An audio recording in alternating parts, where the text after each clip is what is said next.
పైడితల్లి అమ్మవారి దేవస్థానం trust board సభ్యులు పేరి రామయ్య పంతులు, పుల్లబట్ల రామూర్తి శర్మ, వేదుల శివప్రసాద్ యాగ కార్యక్రమానికి ముఖ్య అతిథిగా రావడం జరిగిందని సంఘ కార్యదర్శి వాడ్రేవు నాగరాజు శర్మ తెలిపారు. అలాగే మంగళవారం మధ్యాహ్నం భక్తులకు అన్న ప్రసాద వితరణ చేయుటకు సంఘ సభ్యులు అందరూ నిర్ణయించుకున్నారు.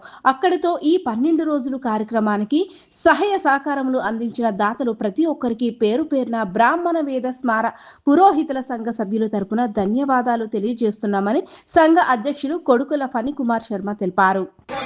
ఈ రోజు ఇక్కడ విజయనగరం జిల్లా విజయనగరం పట్టణంలో రాజీవ్ నగర్ కాలనీలో ఉన్నటువంటి మన బ్రాహ్మణ సామాజిక భవనం ఏదైతే ఉందో పూర్వం గోడం బంగ్లా అనేవారు 100 సంవత్సరాల క్రితం అప్పుడు విజయనగరం మహారాజులు బ్రాహ్మణుల తాలూకా కార్యక్రమాలు చేసుకోవడానికి ఈ బంగ్లాని ఇవ్వడం జరిగింది.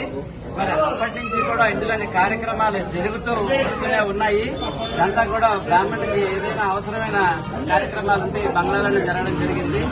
కాలక్రమేణా చుట్టుపక్కల పరిసరాల్లో ఇల్లు అవన్నీ కూడా ఎక్కువ అవడం వల్ల బంగ్లా కొంచెం వైభవం తగ్గింది.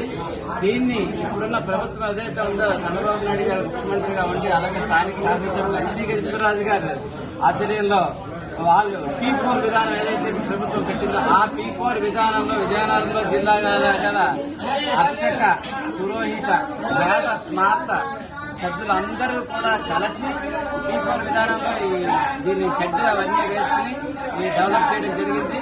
దీంట్లోని గత 12 రోజుల నుంచి సమాజ హితం కొరకు, అందుకే ప్రజలందరి హితం కొరకు చతుర్వేద హనన కార్యక్రమం విజయనగరం జిల్లాలో ఉన్నటువంటి మొత్తం వేద పండితులు, టీటీడీ పండితులు, మొత్తం అన్ని రకాల 4 వేదాల పండితులు కూడా కలిసి ఇక్కడ కార్యక్రమాలు నిర్వహించడం జరిగింది. ఈ రోజు కార్యక్రమం ఆఖరి రోజు. ఈ రోజు టీటీడీ నుంచి కూడా అందరూ రావడం జరిగింది. ఇక్కడ ఇదంతా కూడా ప్రజాహితం కోసం జరుగుతుందని చెప్పి తెలియజేస్తూ ఈ భవనాన్ని మరింతగా అభివృద్ధి చేయాలని చెప్తూ నేను ఈ బ్రాహ్మణ సామాజిక భవనం వేద స్మార్త గౌరవ సలహాదారుగా పేరి రామయ్య పంతులు నేను మాట్లాడుతూ తెలియజేస్తున్న విషయం.